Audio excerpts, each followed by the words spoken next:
အားလုံးပဲမင်္ဂလာပါရှင်ကန်ဆာဆိုတိုင်ပင်မှာဆိုတဲ့ channel လေးကနေပြန်လည်ကြိုဆိုလိုက်ပါတယ်ဒီနေ့ပြောပြမယ့်အကြောင်းအရာလေးကတော့ရင်သားကန်ဆာနဲ့ပတ်သက်တဲ့မိကုံးလေးတချို့ပဲဖြစ်ပါတယ်ပထမဆုံးမိကုံးလေးပေါ့နော်ဆရာမတို့စီမလာမိထားတဲ့မိကုံးလေးကရင်သားကန်ဆာအတွက်ကကြတော့ကန်ဆာဆေးသွင်းတာလဲအိတ်ဆိုင်ကသွင်းပြီးသွားပြီဒဲအောင်ချီကင်တာလဲလုတ်ပြီးသွားပြီပြန်ကောင်းနိုင်လားပေါ့လေအဲ့တော့ဆရာမဥစားပြောချင်တာရင်သားကန်ဆာကြတော့ तू ကခွဲစိတ်ကုသမှုရောကန်ဆာဆေးသွင်းတာဓာတ်ကင်တာသုံးမျိုးစလုံးကို तू က response အញ្ញမ်းကောင်းတယ်တချို့ hormone positive ပေါ့နော် hormone positive ဖြစ်တဲ့လူနာလေးမှာလဲ hormone ဆေးကို9နှစ်အနည်းဆုံးပေါ့9နှစ်သို့မဟုတ်10နှစ်ပေါ့နော်ဒါကကိုယ့်ရဲ့ယောဂချင်းတွေပေါ့ကိုယ့်ရဲ့သွေးဆုံနိုင်တဲ့လက္ခဏာတွေပေါ့မူတည်ပြီးဆရာမတို့ဒူးစပေးရတာပေါ့လေ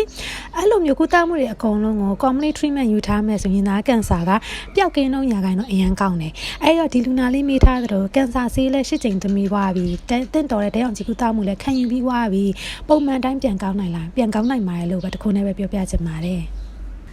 နောက်ထပ်မိကုံးလေးကတော့ရင်သားကန်ဆာကျမတို့ယောဂစပြီးတော့သိရှိလာပြီဘယ်လောက်သက်တမ်းတည်ချန်သေးလဲပေါ့နော်ဒါကတော့ဆရာမတို့ကကန်ဆာရောမီသေးရပေါ့နော်ဆရာမတို့ကစပြီး diagnose စပြီးတော့ယောဂစတည်တာနဲ့တစ်နှစ်နှစ်နှစ်ပေါ့နော်သက်တမ်းတော့ပြန်မြတ်ဆရာမတို့ကအဲ့လိုမျိုးသတ်မှတ်တယ်ဒါပေမဲ့ရင်သားကန်ဆာကြတော့တခြားကန်ဆာတွေနဲ့မတူဘူးသူကယောဂအားဖြင့်လဲသက်တမ်းလည်းရှိတယ်ရှည်တဲ့အတွက်ကြောင့်မို့ဆရာမတို့က10နှစ်လောက်ထိသက်တမ်းရှိနိုင်တယ်တကယ်လို့ဆရာမရှိမှပြောခဲ့သလိုပဲပေါ့နော်ကိုယ်ခွဲစိတ်ကုသမှုတွေဓာတ်ကင်မှုတွေဆေးသွင်းမှုတွေဟော်မုန်းpositive patient မှာ hormone လေးဆက်တောက်မယ်ပေါ့နော်။တင်းလျော်တဲ့ကုသမှုတွေကိုသူ့ရဲ့အတိုင်းစအတိုင်းပဲ completely ယူခဲ့မယ်ဆိုရင်တော့ယူခဲ့မယ်ဆိုရင်ပေါ့နော် 90% လောက်က20 year survival rate ရှိရပေါ့။ပြောချင်တာက90% လောက်က20ကျော်လောက်ထိတက်တန်းရှိတယ်ဆိုတဲ့အခါကျရင်သားကန်ဆာကုဖို့အင်မတန်ကိုလိုအပ်တယ်။ကုရကြိုးလည်းအင်မတန်နဲ့တဲ့ကန်ဆာလို့လည်းသတ်မှတ်လို့လည်းရပါတယ်။ရှင်သားကန်ဆာပေါ့နော်များသောအားဖြင့်ပြန်ပြောမယ်ဆိုဆရာမတို့ estrogen ဆိုတဲ့မဟော်မုန်းပေါ့အဲ့ဒါ imbalance ဖြစ်တဲ့ကမောက်ကမဖြစ်တယ်ဒါကတော့အကျဉ်းမြင့်ဆရာမတို့သတ်မှတ်လို့ရတယ်ပေါ့နော်အဲ့ဒါကြောင့်စပြီးဖြစ်ရတယ်လို့လည်းသတ်မှတ်လို့ရတယ်အဲ့ဒီအတွက်ကြောင့်မို့ estrogen ဆိုတဲ့မဟော်မုန်းပေါ့နော်အများကြီးပါ estrogen rich food လေးတွေကဘာလေးတွေများဖြစ်မလဲကိုသိတင်တာပေါ့ဒီလိုစားတောက်လေးတွေကိုရှောင်ရင်ပဲဖြစ်ဖြစ် short စားရင်ပဲဖြစ်ကိုယ့်ရဲ့ကျန်းမာရေးအတွက်ဒါတင့်တော်ရလို့သတ်မှတ်လို့ရတယ်လေအဲ့တော့ estrogen rich food တွေကဘာတွေပါလဲဆိုဆရာမဒီမှာပြပြထားတဲ့အတိုင်းပဲပေါ့နော် deep fried foods ပေါ့နော်deep fry ဆိုတော့ deep fry လုပ်ထားတဲ့အာလူးကြောချက်ကြော deep fry လုပ်ထားတဲ့ foods တွေပေါ့နော်နောက် margarine ထောက်ဘက်စီလိုမျိုး package cookies တွေ crackers တွေပါမယ်ပြီးတော့ processed snacks တွေပါမယ်ပေါ့နော်ဆရာမတို့ဟိုဟာမုတ်ကလေးတွေပေါ့မှာတင့်စားအထုပ်မုတ်လေးတွေပေါ့နော်ဒါလေးက estrogen rich food လို့သတ်မှတ်ပြီးတဲ့အခါဆရာမတို့ short စားရင်ပဲဖြစ်ဖြစ်တက်နိုင်ရင်တော့ရှောင်ရင်တော့အကောင်းဆုံးပဲပေါ့လေကဲအဲ့တော့ဘယ်ဟာလေးတွေကတော့ရင်သားကန်ဆာအတွက်ကောင်းမွန်တဲ့စားတောက်တွေဖြစ်မလဲဆိုတော့ရင်သားကန်ဆာကတော့စားတောက်နဲ့သူက direct link တော့မရှိဘူးဒါပေမဲ့ဒီလိုစားတောက်တွေစားရဲဆိုရင်ပိုပြီးကောင်းတယ်ဒါလေးတွေကပိုပြီးဖြစ်စေတယ်ပေါ့နော်ဒါဆရာမတို့ study တွေကနေပြီးရှာဖွေတွေ့ရှိထားတာကောင်းနှုတ်ချက်တင်ပြထားတာပါအဲ့တော့ berry seed တွေပေါ့နော် berry seed တွေဆိုရင် berry seed အုပ်စုတွေ strawberry တို့ cranberries တို့အဲ့ဒါတွေက antioxidant ပေါ့ဓာတ်တိုးတာသူကကာကွယ်ပေးတယ်ဓာတ်တိုးဆန့်ကျင်တဲ့ဟာတဲ့အခါကျတော့ရင်သားကန်ဆာမဖြစ်အောင်ကာကွယ်နေရမှာလေသူတို့လေးတွေလည်းကာကွယ်နိုင်မှာတဲ့အတိုင်းတာတစ်ခုထိဆိုတော့ကာကွယ်နိုင်မှာဆိုတော့study တွေလည်းရှိခဲ့ပါတယ်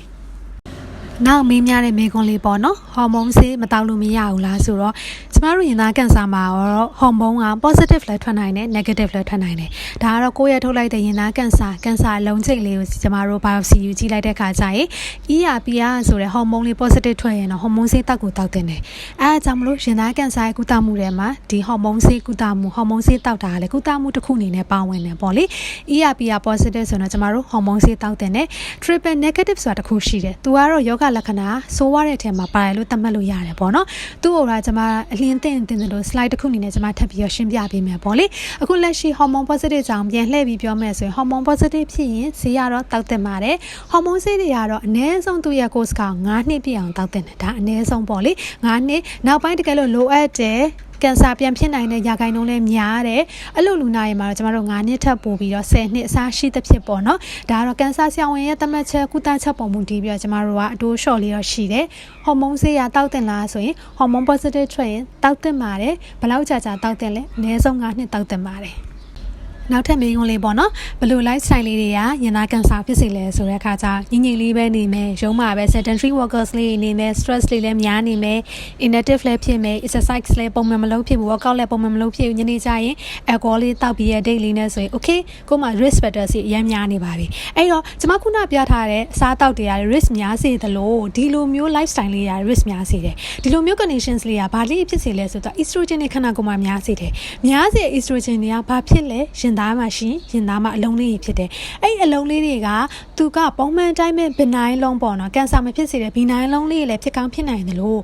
ကံမကောင်းစွာနဲ့ကန်ဆာအလုံး stage လဲသူကပြောင်းကောင်းပြောင်းသွားနိုင်တယ်အဲ့တော့ကိုကဒီအလုံးလေးတွေပေါ့နော်မဖြစ်ခင်ကြိုတင်ကာကွယ်ရတော့သူ့ရဲ့ကနဦးစ step ကလေးကကိုကစပြီးရဲ့ခါကျတားဆီးပြီးတော့ prevention လုပ်လိုက်တာနဲ့တူတူပဲပေါ့လေအဲ့ဒီတော့ကျွန်မပြောချင်တာကကြတော့ estrogen ကလူတိုင်းမှာတော့ထွက်တယ်မျိုးသမီးတိုင်းမှာလည်းထွက်တယ်မျိုးသားတိုင်းမှာလည်းထွက်တယ်ပေါ့နော်ဒါကတော့သူ့ရဲ့ estrogen ထွက်တဲ့ဟာသူ့ balance ညီနေတယ်ဆိုရင်တော့ကိစ္စမရှိဘူးပေါ့လေအဲ့လိုမဟုတ်ဘဲနဲ့ estrogen imbalance ဖြစ်စေတဲ့ conditions လေးတွေမဖြစ်အောင်လို့ကိုကလည်းပြင်ပနေရနေမဖြစ်အောင်လို့